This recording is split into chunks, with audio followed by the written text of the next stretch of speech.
మన ఇంటి వంటింటి కోసం కొన్ని మీకు తెలియని టిప్స్ని అయితే ఇప్పుడు చూద్దాం. ఇలా చిన్న చిన్న సీసాలు డబ్బాల్లో వంట కోసం మనం ఏదైనా వేసి వాడుకుంటూ ఉంటుంటాం కదా. అందులో వేసిందైతే మనం వాడుకోవడానికి సులువుగానే ఉంటుంది, కానీ వేయడం అయితే ఇదిగో ఈ పైన వేసే ఈ మూతులు అనేవి చిన్నగా ఉంటాయి కాబట్టి కింద పడిపోతూ ఉంటాయి. అప్పుడు మీరు ఒక పేపర్ని ఇలా కోన్లా చేసుకుని ఈ డబ్బాకి గానీ లేదా సీసా అంటే మామూలు గాజు బాటిల్ గానీ దేనికైనా సరే ఒక పేపర్‌ని ఇలా తీసుకొని కోన్‌లా చేసి ఇలా పెట్టి వేసి చూడండి. అస్సలు కింద పడదు. ఎంత చిన్నవైనా సరే ఈ ప్రాసెస్‌లో చేసుకుంటే సులువుగా లోపల పడిపోతుంది. వేసేందుకు కూడా సరదా పుడుతుంది.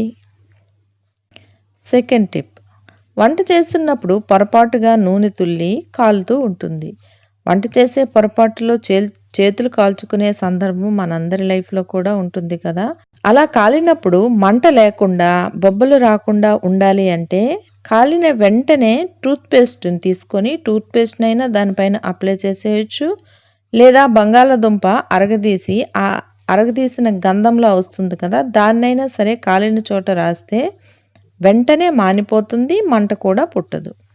బీరకాయల్ని కూర చేసుకునే ముందు పైపొట్టు మనం తీస్తాం కదా, అది సులువుగా వచ్చే చిట్కా ఒకటి ఇప్పుడు చూద్దాం. బీరకాయ పొట్టుని ఒకేలా తీసేస్తే పెద్ద పెద్ద ముక్కలుగా పైన వచ్చేస్తూ ఉంటాయి. సులువుగా రాదు కూడా. అందుకే బీరకాయకి ఇదిగోండి ఇలా మీకు చూపిస్తున్నట్లు ఇలా పైన ఒక లైన్ ఉబ్బి కనిపిస్తుంది చూడండి బీరకాయకి. ఫస్ట్ ఆ లైన్ని ఇలా తీసేస్తే మిగతా పొట్టునంతటినీ కూడా మీకు ఈజీగా తీసేయొచ్చు.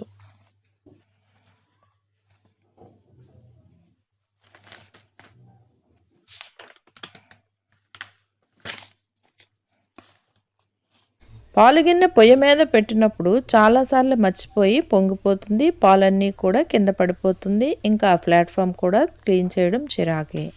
అందుకే పాలు పెట్టేటప్పుడు పూర్తిగా సిమ్ చేసేసి చూడండి, ఇలా చేతి వేళ్ళకి కొంచెం వంట ఆయిల్నే రాసుకొని ఆ ఆయిల్ని గిన్నె అంచుల చుట్టూ ఇలా రాసేసామంటే పాలు పొంగి అక్కడ వరకు వచ్చి ఆగిపోతుంది తప్ప పైకి రావు. లేదా ఒక స్పూన్ని ఇదిగోండి మీకు చూపిస్తున్నట్లు ఇలా పాలల్లో ముంచి ఉంచినా కూడా పొంగి కింద పడవు.